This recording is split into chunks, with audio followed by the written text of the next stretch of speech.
Eles vão falar um pouco sobre o segmento de reforma de pneus. O Richard vai focar mais na questão da reciclagem, né, o segmento de reforma e a reciclagem de pneus.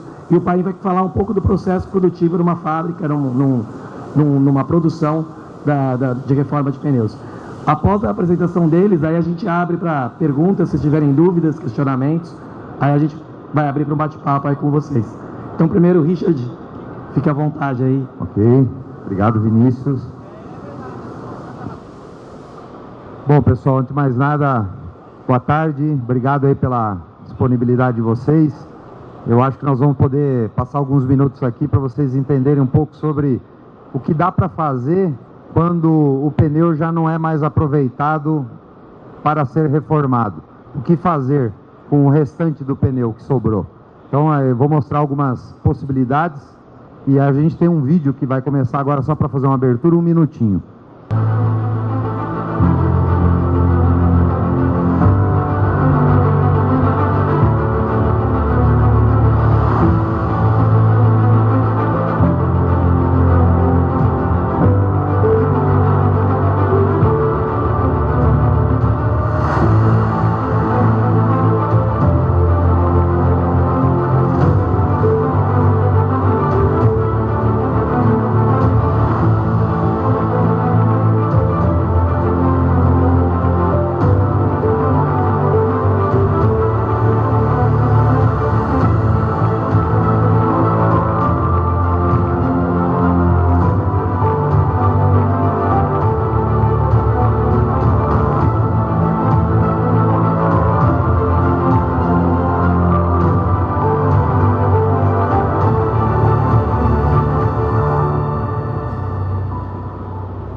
Bom, pessoal, acho que vocês tiveram aí uma amostra aí do que tem de opção de equipamento, né?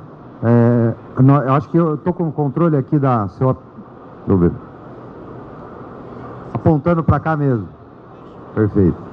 Bom, do resíduo ao valor, né? Normalmente, há uns anos atrás, se vocês andavam ali pela Marginal Tietê, quem não é daqui, quando vinha para o aeroporto, às vezes passava na frente e via um monte de pneu boiando, né? Vocês devem ter notado que isso aí desapareceu, não existe mais pneu boiando, jogado pelos cantos, né? O pessoal descobriu que pneu tem valor e hoje no Brasil se utiliza fazer o chip do pneu, que eles falam. Pega-se um pneu inservível, que não vai mais ser reformado, não pode ser reparado, e aí se tritura esse pneu e o pessoal utiliza esse chip, que é esse pedaço do pneu, em cimenteiras, como combustível, para uma série de utilizações que a gente considera num estágio muito inicial do que fazer com o restante do pneu. Seria a primeira etapa, mas não é a que agrega mais valor. Existem outras que agregam mais valor. Então nós vamos tentar discorrer aqui para vocês entenderem que outras opções nós temos, né? Esses são alguns conceitos de pneus inservíveis e o que vocês, como investidores, poderiam fazer, né? Então, liderar o crescimento da economia circular, transformando resíduos em valor através de concepção, projeto e fabricação de soluções para reciclar e reutilizar pneus em fim de vida. E desenvolvendo outros materiais, desde matéria-prima até produtos técnicos finais, mesmo à base desses resíduos.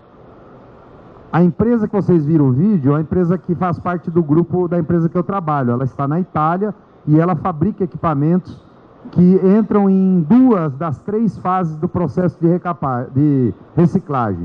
O processo de reciclagem é dividido em 3 partes. A primeira é redução do pneu, é pegar o pneu e diminuir o tamanho dele. Depois é seleção daquilo que você conseguiu dos pedaços do pneu. Então, se você utilizar determinados equipamentos para fazer a trituração, você vai ter diferentes tipos de pó e de resíduo de material. E esses diferentes produtos vão te dar a possibilidade de construir produtos técnicos de borracha, à base de borracha reciclada, diferentes. Então, um grãozinho com formatinho redondo é diferente de um grãozinho com formato mais comprido e são utilizados em propostas diferentes, ok? A empresa que eu trabalho tem esse trabalho de reduzir, selecionar, e moldar. A parte de trituração, existem outras companhias do mercado que oferecem soluções de trituração.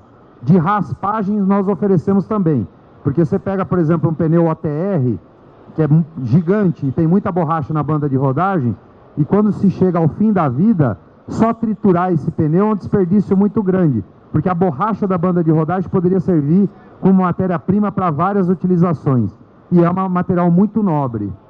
Quando você tritura um pneu de automóvel, por exemplo, ou tenta raspar um pneu de automóvel, como a carcaça dele tem uma estrutura de borracha muito fininha, você acaba levando junto com a borracha detritos de nylon, de rayon, o que impedem de fazer o uso dessa matéria-prima igual você conseguiria fazer com pneu de caminhão ou OTR. Aí você consegue separar melhor esse material e ter realmente o uso mais nobre. Bom, aqui diferentes materiais que a gente normalmente utiliza para reciclar. Não são só pneus, né, pessoal? As esteiras transportadoras de minério, esteiras transportadoras em geral, são construídas de um material muito similar ao pneu e também são recicláveis. Serragem de madeira também é reciclável e também pode ser moldado para transformar em outros produtos. Calçados de borracha também podem ser triturados e aproveitados. E cabos elétricos também. Então são esses materiais todos que quem entrar nesse segmento pode estar explorando. Bom, precisa de um projeto, né, para você definir. Ah, eu quero reciclar pneu. Ah, não, eu quero reciclar cabos elétricos. O que eu quero fazer? De acordo com a sua intenção, você vai ter um projeto diferente, máquinas diferentes, tamanhos diferentes, produtividade diferente. Então é importante definir aquilo que você quer fazer para você definir quais equipamentos e projeto adequado. Nós ajudamos nessa parte. Quem tiver dúvidas e tem interesse em entrar no segmento, nós podemos ajudar descobrindo, desenvolvendo, desenhando e até ajudando no processo de desempenhar algumas opções que você teria com a reciclagem do pneu. Nós costumamos dizer o seguinte, que se você está preocupado com a economia circular, então um pneu, ele usou petróleo, né, na sua fabricação, usou borracha natural, borracha sintética, depois você usou energia elétrica, você usou uma série de recursos e você transformou num pneu. Se esse pneu foi utilizado até o fim da vida e foi reformado e tudo mais, ele te deu um bom aproveitamento, mas o material que sobrou dele ainda é muito útil. Então a energia circular é fazer esse detrito voltar a ter usos úteis para a sociedade e evitar que você derrube mais árvore, use mais petróleo, use mais energia para fazer uma coisa que você poderia às vezes conseguir com a própria matéria-prima daquele resíduo da carcaça que você não vai aproveitar mais. Então, criando valor, dá uma olhada, isso aí, né? Isso é a realidade, né? Você vai num aterro onde tem pneus descartados, tem um camaradinho em cima do pneu ali, tem um monte de pneu, e aí a gente fala assim, pneus inservíveis, e agora, o que eu faço com eles? Né? Às vezes acontece isso, ó, isso é um acidente num aterro de pneu, que se pega fogo, ninguém mais apaga, né? Sem dizer que essa fumaça vai virar chuva tóxica. Isso é uma situação que vai começar a ocorrer a cada vez mais, que nós não sabemos o que fazer com o pneu e simplesmente colocamos ele ali no aterro. Então ele realmente tem que virar combustível, ele tem que virar matéria-prima, tem que virar até pneu de novo, quando possível.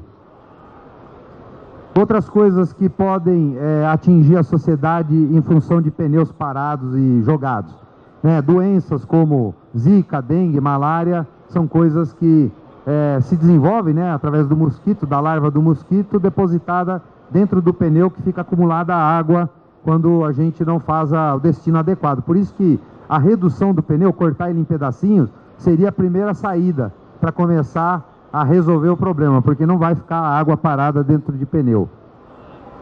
Bem, então na economia circular, tecnologias de reciclagem de pneus fora de serviço, de resíduos a produtos de valor agregado.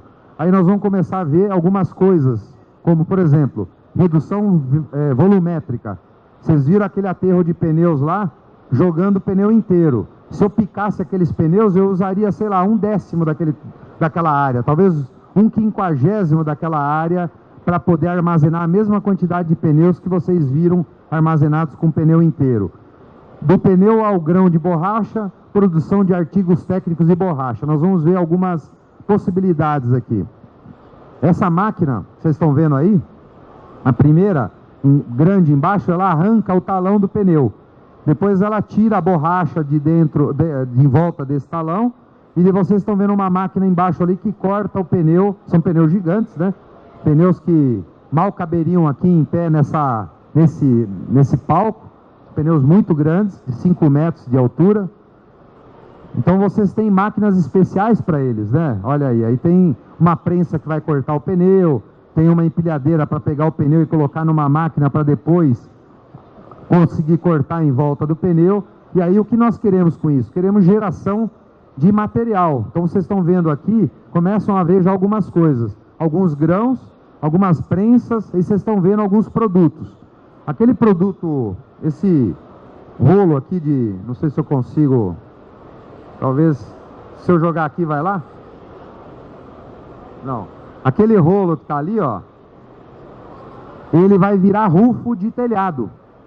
Então ele é prensado, ele vira uma bobina grande e você consegue cortar ele como se fosse um descascador de laranja, vai tirando uma capa dele e ele vira um tapete sem emenda para você fazer a utilização de rufos de telhado. Você também pode fazer outros tipos de pneu, de outras aplicações. Por exemplo, esses carrinhos de lixo que tem muito aqui em São Paulo, que o caminhão da prefeitura vem, pega o carrinho por baixo e joga o lixo dentro do caminhão, ele tem umas rodinhas. Aquelas rodinhas podem ser todas de pneu reciclado. E existem um processo muito simples. Em 40 minutos, depois que você tem o grão, você transforma o grão em pneu. Então dá para fazer vários na prensa, não é um só, né? São várias utilizações. Isso nós já estamos falando de moldagem, né? Tudo que você vai transformar em produtos técnicos, de piso esportivo, a jardim artificial, rufos, batentes de trilho de trem, batentes de aparelho de ar-condicionado, tudo isso é produto moldado a partir da borracha reciclada, do pó de borracha. Aí é um exemplo, são duas máquinas que vocês estão vendo, uma que faz a pintura do grão, para transformar o grão de borracha numa cor de um determinado produto, e a outra que é uma prensa, que você vai fazer então a moldagem do grão de borracha, transformando ele num produto técnico de borracha. Aqui algumas opções de produtos que são feitos totalmente de borracha reciclada. Tudo que vocês estão vendo aí, menos o cavalo, é de borracha reciclada. Ok? Menos o rapazinho que está subindo no escorregador ali também. Essa máquina, ela faz desde o processo de separação dos grãos, e aí cada grão que você vai ter ali no seu processo de reciclagem, por exemplo, tem muita gente de recapagem aqui hoje, não sei se aqui sentado agora, mas a raspa do pneu, ele te dá um tipo de grão que é muito bom para ser feito várias peças técnicas de borracha, porque o melhor formato para fazer peça de alta resistência é o grão comprido, e não ele redondinho ou pó. O pó pode ser utilizado para composto de matéria-prima, para voltar a virar massa de borracha. Mas ele, quando ele tem aquele formato mais compridinho, parece um arrozinho mais comprido assim, esse é o perfil ideal para vários produtos que você pode fazer a partir da borracha e transformar ele em produtos de qualidade com uma peça técnica que vai ter até uma exigência de peso, esforço sobre ele. Então aí vocês devem entender por que muita gente vende o pó de borracha da recapagem e o pessoal até briga no tapa lá para comprar o grãozinho lá, por causa disso. Não são valores altos, né? Não sei quanto deve estar hoje, mas deve estar sei lá, uns 500, 600 reais a tonelada. Mas é uma recapagem de 1000 pneus, forma uma grande quantidade de tonelada de borracha por mês. Então dá para você recuperar só vendendo. E aquele que compra vai utilizar para transformar isso em produtos técnicos de borracha. Aqui algumas outras opções de pisos, vários tipos de pisos, né? Desde piso pedagógico, esportivo para academia, de quadra de tênis, quadra de basquete, quadra de futebol. Dá para fazer muita coisa aí a partir desses produtos. Vocês estão vendo também ali o rolo novamente. estão vendo uma lata de lixo, né? Acústica de sala de som. Então, aqui vocês vão ver a produção de granulados coloridos, e a gente chama de mulch, né, que é a cobertura do solo, que você às vezes tem uma área que você quer pôr uma grama artificial, mas que ela não é grama de verdade, mas você quer que ela drene a água quando chove, e ela passe por esse grão e vai para uma outra área de captação. Então, normalmente se utiliza esses grãos de borracha para isso também. Para curral, por exemplo, de animais. Então, você forra o chão como se fosse serragem ou grama, mas ela é muito melhor que a serragem porque ela não segura o líquido. Então, você consegue jogar água, limpar e ter um ambiente muito esterilizado para a criação dos animais. Algumas outras opções aí, estão vendo grama sintética, piso, né? O pessoal correndo ali no piso, em volta da árvore, como se fossem uns cascalhos. Então é isso, pessoal. Essa era a minha mensagem sobre reciclagem de pneus. Se vocês quiserem mais detalhes, nós podemos estar compartilhando informação e estamos à disposição de vocês. E eu queria chamar aqui agora o Paim, que é meu colega também do setor, que vai falar para vocês sobre recapagem de pneus. Não sei se o Vinícius... Já fiz o speech do Vinícius aqui. A gente tem que se adaptar. Bem, nós que trabalhamos com reforma de pneus, nós devemos tratar o nosso negócio não somente como uma reformadora, como um processo simples de reforma de pneus. Nós, reformadores de pneus, somos uma indústria de reciclagem. Se não existisse a reforma de pneus, o que aconteceria com o meio ambiente, né, Richard? Todos os pneus jogados, poluindo e assim sucessivamente. Eu vou pedir para passar o vídeo, então, da empresa Vipal, para depois começar a minha apresentação.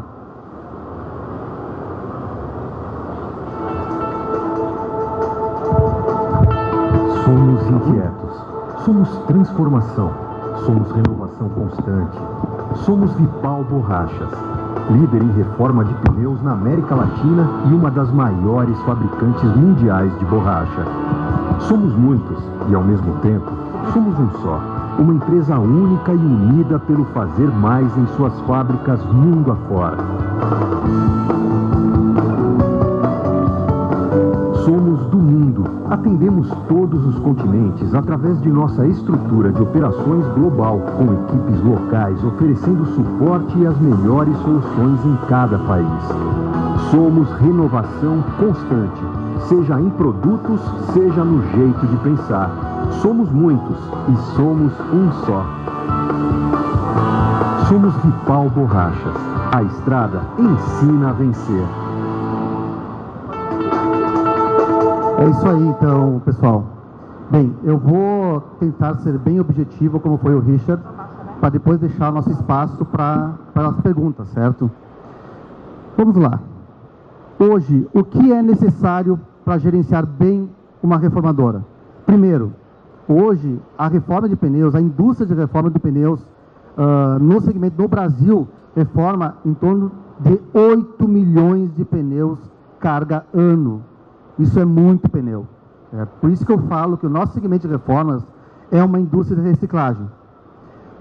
Porém, para nós gerenciarmos uma indústria como essa, nós precisamos de ter dados confiáveis e nós precisamos ter os pequenos ajustes, como a gente fala, ajustes finos no entendimento do gerenciamento, que são eles: um ponto, um layout bem adequado, faz parte desse processo, fluxo de produção ajustado, indicadores de produção, equipamentos atualizados e em condições de operação, quando eu falo condições como a manutenção adequada, mão de obra capacitada, controle de desperdício de matéria-prima e, é claro, software, TI.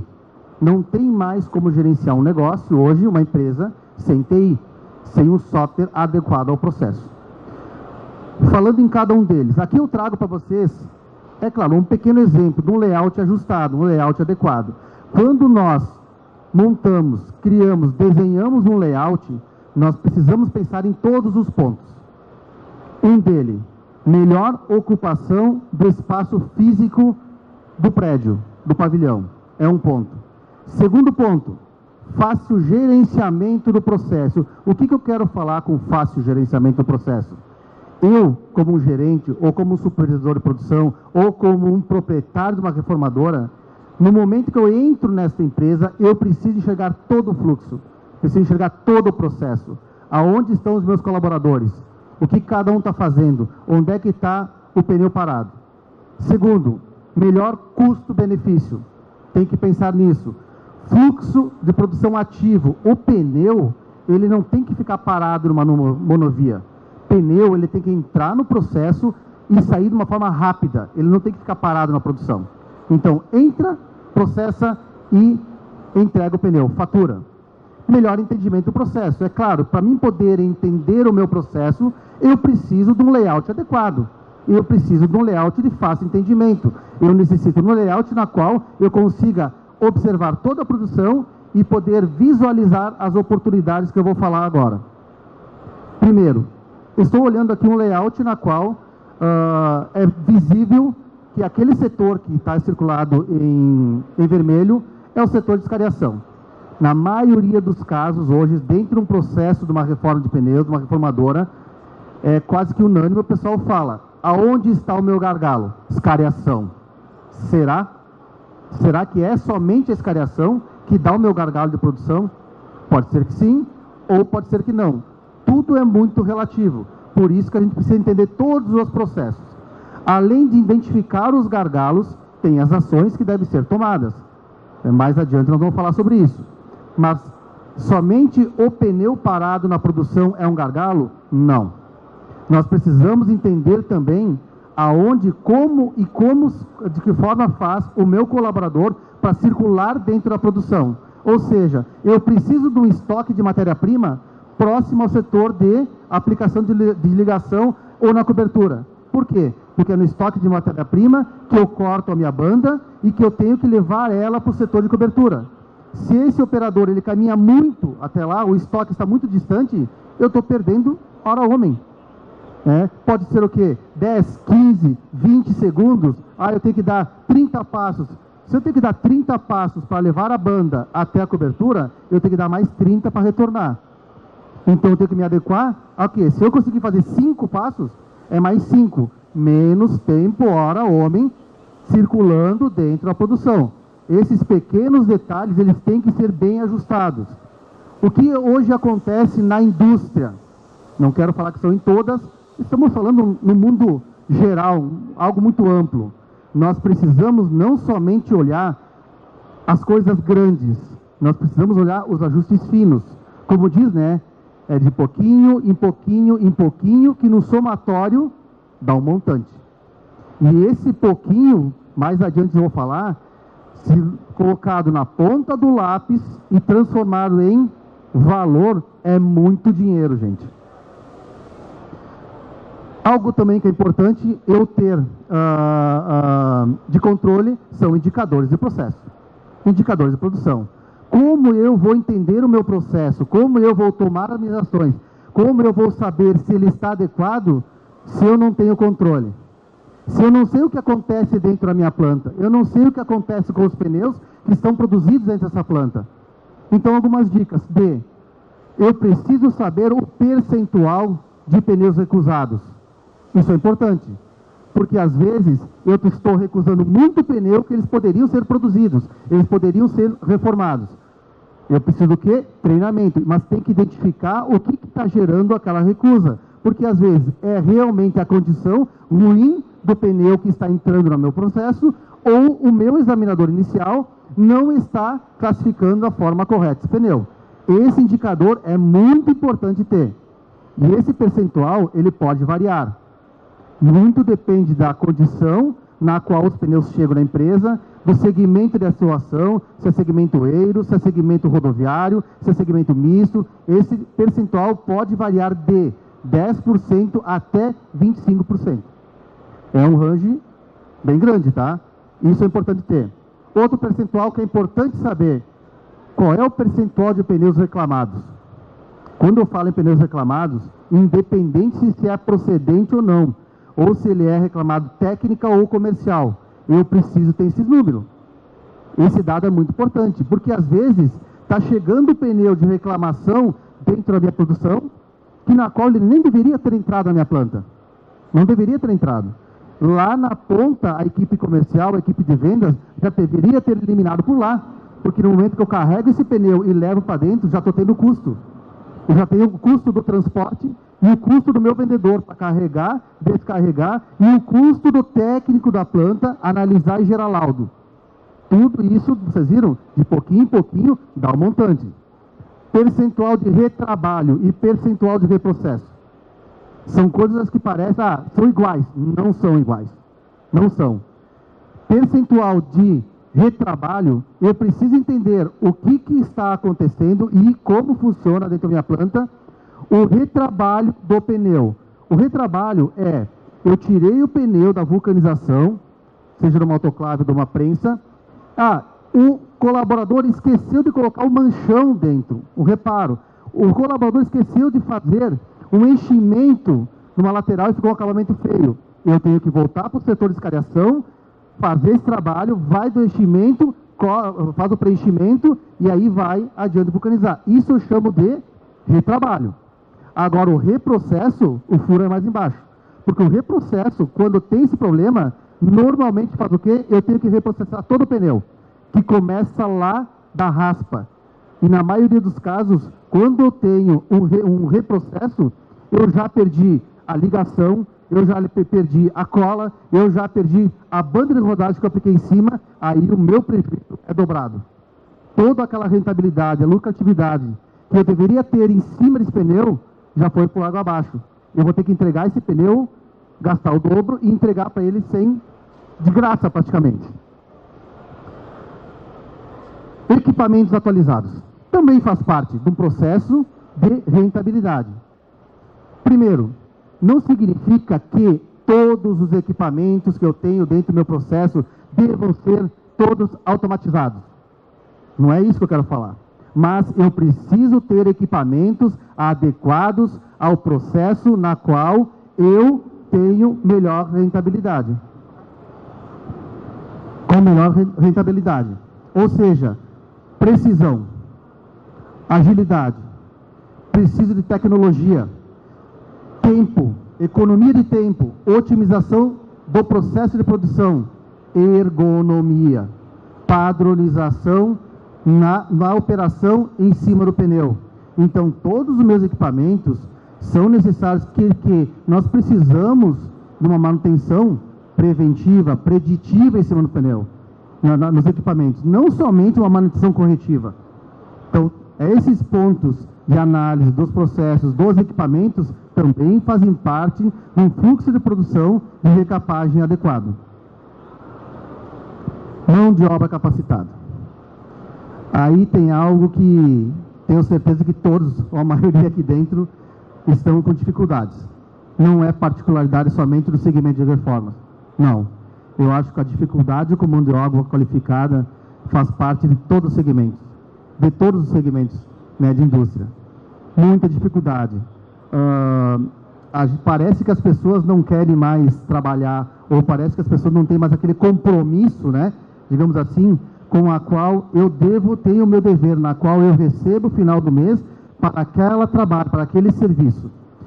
Mas é importante que, num processo de reforma de pneus, todos os operadores devem saber trabalhar em todos os setores. Ou seja, eu necessito, numa planta de reforma de pneus, ter operadores híbridos. Já tive vários casos, já vi muitas situações na qual, vou pegar um exemplo, o meu raspador ficou doente e agora a planta parou, porque ninguém sabia raspar um pneu. Como faz? Como faz uma indústria ficar presa, travada na mão de uma única pessoa? Eu preciso de mão de obra qualificada e eu preciso de mão de obra híbrida. Isso é muito importante. E quem tem o dever de capacitar essa mão de obra? Nós, os fornecedores.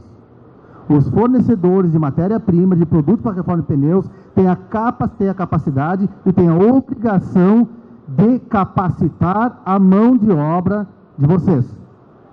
Porém, tem um outro detalhe. Não é somente o fornecedor que tem essa responsabilidade. O fornecedor capacita, porém o reformador também tem a obrigação de ter as pessoas chaves dentro da sua produção. Isso é muito importante, nós precisamos de pessoas chaves.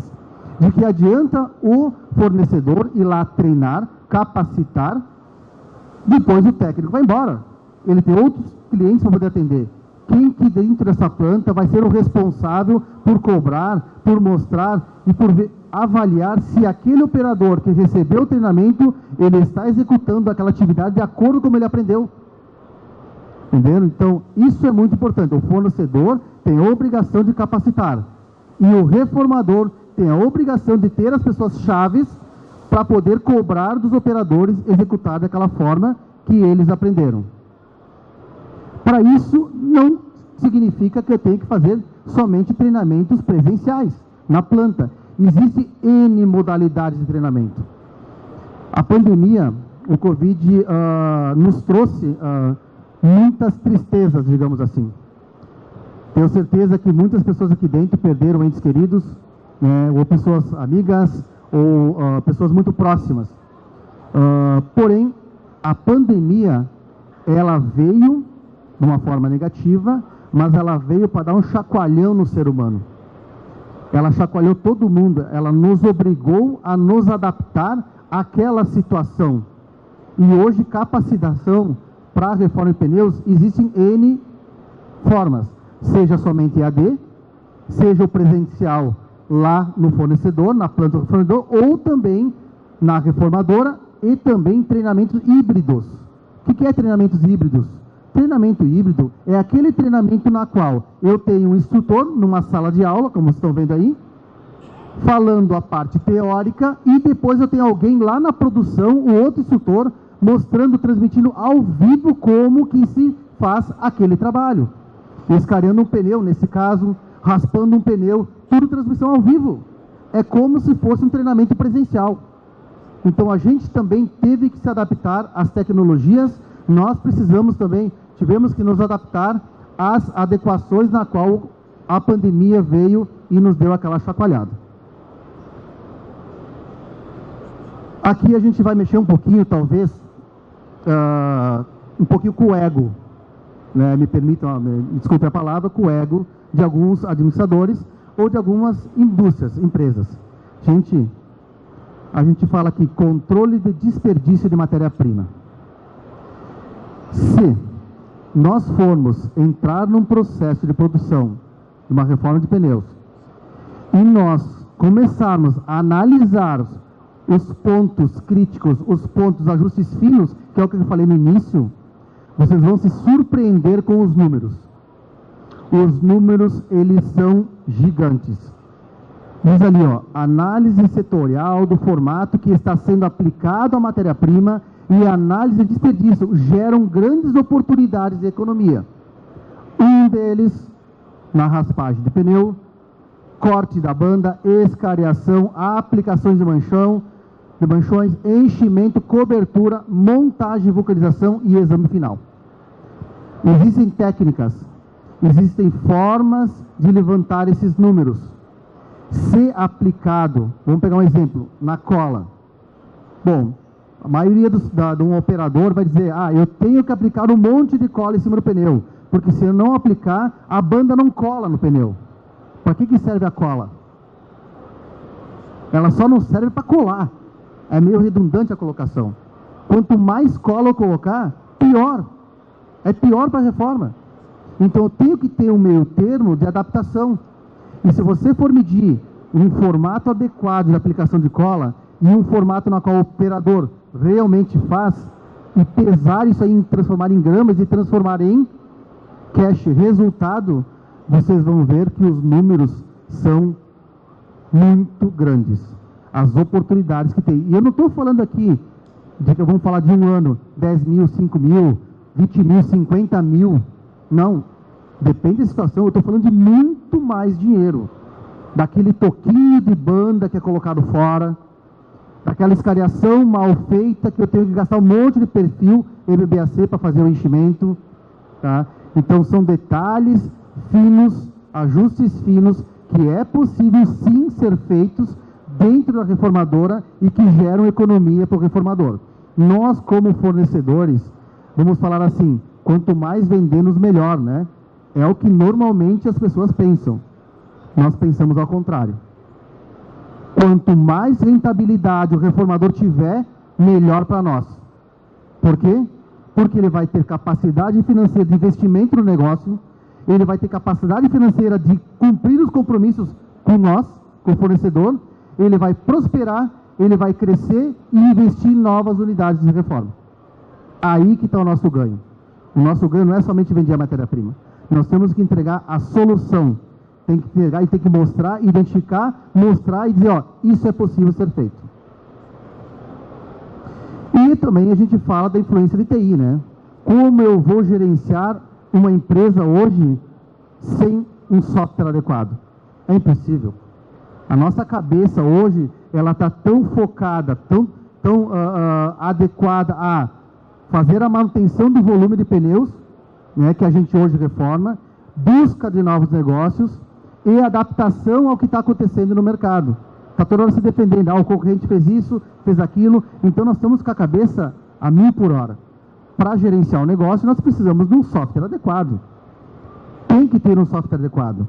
Um RP que liga produção, equipamento, o operador e a parte gerencial. Tem vários softwares no mercado hoje. Vários. E um software bem adequado, com certeza, é excelência de gestão. Não tem como fazer uma excelente gestão sem ter hoje uma parte de TI bem adequada. É isso. Vinícius, Richard, acho que vamos para as perguntas. Tentei ser bem direto, objetivo, e agora, é claro, estamos aqui à disposição para as perguntas de vocês, quem tiver. Se a gente não souber responder, vamos procurar ajuda, né, Vinícius? A gente pergunta para os universitários, né? Obrigado, Paim. Agora a gente está com o Richard e o Paim aqui. Vocês fiquem à vontade aí para qualquer questionamento que vocês venham a ter. Levanta a mão que aí eu levo o microfone a vocês aí. Eu levo. Ah, você está... Tá joia. Eu fiquei com uma dúvida em relação ao que você falou aí, em questão dos processos, né? Essa questão de mensurar, né, as matérias-primas, para que possa, com isso, você conseguir reduções de custo, né? Na tua experiência, quanto das reformadoras fazem isso realmente ali na ponta do lápis? Ou no clique do mouse, né, na verdade, hoje? Obrigado. É uma excelente pergunta, Vinícius. Pela nossa experiência e pelo trabalho que a gente vem fazendo dentro das reformadoras, eu estou para te dizer que 100% das plantas, eles não têm esses números. Não têm esses dados levantados na sua precisão. Como eu disse, nos pequenos detalhes se encontram os maiores resultados. É o que a gente fala, nos pequenos detalhes se encontram os maiores e os melhores resultados. E eu estou aqui afirmando que no nosso segmento, pode ser que outros segmentos também tenham isso, fora da reforma, tá? Seja dessa forma, mas acredito que não. Eu acredito que no segmento de reforma, 100% das empresas necessitam ter esse ajuste fino, eles necessitam fazer essa medição. E que não é fácil, tá, gente? Não é fácil. Se você não tem método, não tem processo, não tem método para levantar esse número, não é fácil fazer. Para isso que a gente está aí, né, Richard? Nós estamos aí para isso, né? Cobrar dos fornecedores. Vocês têm que cobrar do fornecedor de matéria-prima a orientação, a ajuda, para poder mostrar como se faz, treinar, mostrar, ó, é assim, e a partir de então, entregar a solução para eles. Indo mais ou menos na mesma linha, né, do que eu perguntei para o Paim, mas mais focado no que você falou, que foi a questão da reciclagem. Também nessa amostragem que você tem aí do mercado, que você conhece tão bem, quanto que as reformadoras também já se atentaram para a questão da reciclagem e da reutilização como uma parte do negócio, inclusive financeira, né? Bom, eu acho que isso é uma excelente pergunta e uma ótima oportunidade para o pessoal que está recapando pneus olhar para o futuro e ver outras possibilidades de ganhar dinheiro com aquilo que hoje era jogado fora, que é o pneu residual, né? Aquilo que sobrou do pneu que não dava para ser aproveitado. E pouquíssimos reformadores estão atentando para essa oportunidade.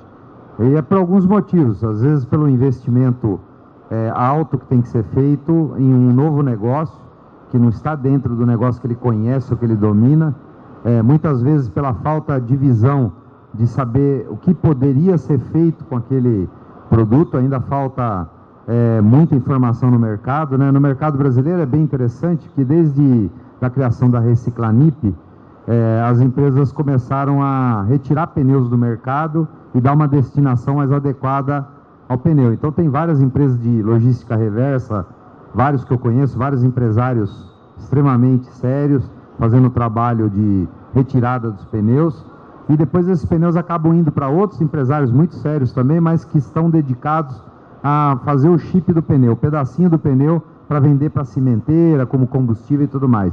E o negócio para por aí.